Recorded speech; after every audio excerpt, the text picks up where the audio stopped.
फौज, रेंजर्स और पुलिस को खराज तहसीन पेश करने के साथ साथ अमन का पैगाम। निजी कंपनी ने कराची में किया बाइक रैली का एहतमाम।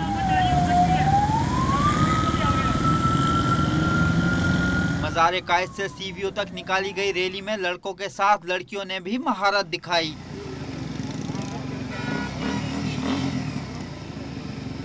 मनचलों ने रैली के दौरान बाइक पर शानदार स्टंट भी दिखाए।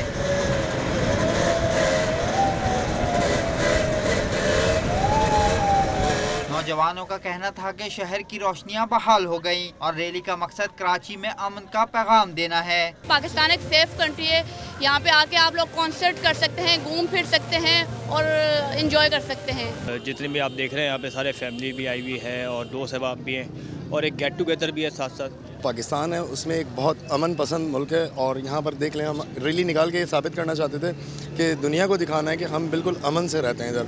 बाइक रैली का मकसद जुमे को होने वाले कॉन्सर्ट को फरोग देना भी था, जिसमें बैनुल-अक़वामी फनकार अपनी सलाहियतों का मुजाहरा करेंगे। कैमरामैन शाहमीर अनवर के साथ रज़ा कलीम, डॉन न्यूज़, कराची।